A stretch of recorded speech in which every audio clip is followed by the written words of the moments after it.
add 28 extra spoonfuls of sugar to their daily diet in the form of jelly beans or soda pop. Then they measured how many calories they ate over the rest of the day to see if their bodies would compensate for all that extra sugar. This is how many calories the jelly beans group was eating before the study started. But when eating handfuls of jelly beans, their bodies registered all those extra calories, so they ended up eating less of everything else throughout the day. So even adding the jelly bean calories, they were eating pretty much the same number of calories before and after adding jelly beans to their diet. But in the soda group, this is how much they started eating. And despite all the added calories from the cans of soda they were drinking every day, they kept eating about the same amount. So with the soda calories added in, no wonder they gained weight after a month of drinking soda. Their bodies didn't seem to recognize the extra calories when they were in liquid form, so it didn't compensate for them by reducing their appetite so they'd eat less the rest of the day. This lack of regulation may be used to advantage, the researchers suggest, if you want to get fat. But what if you don't? If we drink a smoothie for breakfast instead of a solid meal, will our body think we skipped breakfast and make us so ravenous at lunch we eat more than we normally would and end up gaining weight? OK, well, first, is this solid versus liquid calorie effect real? Soda and jelly beans don't just differ by physical form, they have different ingredients. That's a problem with a lot of these kinds of studies. They use dissimilar foods, like this study comparing liquid to solid breakfast. They either got fruit juices and skim milk for breakfast, or oatmeal with blueberries and apples in it.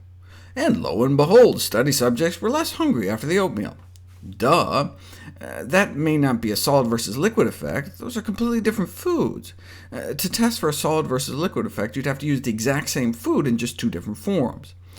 Even this study was flawed. It purported to show that eating apples before a meal is so good at filling you up, you eat fewer calories overall, but that pureed apples weren't as effective. But they didn't just blend the apples, they baked them for 45 minutes first, which may change how the body handles it. So I'd seen all these studies, but was just not convinced there was a solid versus liquid effect, and then this study was published. A solid fruit salad, raw apples, apricots, and bananas, with 3 cups of water to drink, or take 2 cups of that water, add it to the fruit, make a fruit smoothie, and then just drink that 3rd cup of water. So the identical meal, one in solid form, one in smoothie form. What happened? People felt significantly less full after the smoothie. Same amount of foods, same amount of fiber, but in smoothie form, it just didn't fill people up as much as eating fruit au naturel.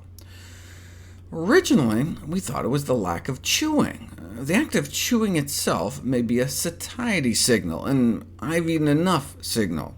And indeed, comparing 35 chews per mouthful to 10 chews per mouthful, if you ask people to eat pasta until they're comfortably full, those forced to chew 35 times per bite ended up eating about 1/3 of a cup less pasta. So there we have it.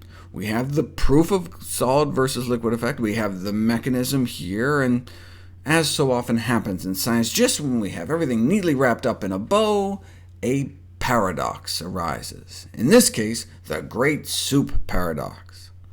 Soup, pureed blended soup, essentially a hot green smoothie of blended vegetables, is more satiating than the same veggies in solid form. The same meal in liquid form was more filling than in solid form. So it can't be the chewing. In fact, there doesn't appear to be a solid versus liquid effect at all, since cold smoothies appear to be less filling, but hot smoothies appear to be more filling. So filling that when people have soup as a first course, they eat so much less of the main course that even when you add in the calories of the soup, they eat fewer calories overall. So how can we explain this paradox? Maybe pureed fruit is less filling than solid, but pureed vegetables are more filling? I guess you could try making apple soup or something, but who's going to do that? Purdue University. To prepare apple soup, they mixed about a cup of apple juice with 2 cups of apple sauce, liquefied in a blender, and heated it up. If you have people eat 3 actual apples instead, they start out pretty hungry, but within 15 minutes of apple eating, they were hardly hungry at all. Drinking 3 cups of apple juice didn't cut hunger much at all, but what about the soup, which was pretty much just hot apple juice with applesauce mixed in?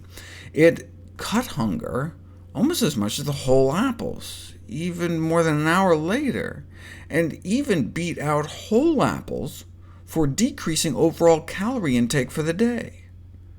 What's so special about soup? What does eating soup have in common with prolonged chewing that differentiates them from smoothie drinking? Time. It took about twice as long to chew that many times, and think how long it takes to eat a bowl of soup compared to just drinking a smoothie. Eating slower reduces calorie intake. Or maybe we just imagine the soup to be filling, and it's like a placebo effect. Feelings like hunger and fullness are subjective. People tend to report hunger more in accordance with how many calories they think something has, rather than the actual caloric content. If you study people with no short-term memory, like in that movie Memento, where they don't remember what happened more than a minute ago, they can overdose on food because they forgot they just ate, which shows what poor judges we are of our own hunger. And it's not just subjective effects. In this famous study, Mind Over Milkshakes, if you offer people 2 milkshakes, one described as indulgent, decadence you deserve, the other sensible, guilt-free satisfaction, people have different hormonal responses to them, even though they were being fooled and given the exact same milkshake. And finally, maybe it was just that the soup was hot, and warmer foods may be more satiating. So how do we figure out if the solution to the soup mystery was time, thought, or temperature? If only this study had a third group. They had a solid eating group and a liquid drinking group. If only they had a liquid eating group too. And they did. They also offered the fruit smoothie in a bowl cold to be eaten with a spoon, very unsoup-like. So if it was thought or temperature, the fullness rating would be down by the liquid drinking, the smoothie. But if it was just the slowed eating rate that made soup as filling as solid food, then the number would be up closer to the solid eating group, and it was exactly as high. Meaning the only real reason smoothies aren't as filling is because we gulp them down. But if we sip them slowly over time, they can be just as filling as if we ate the fruits and veggies solid. Wow, this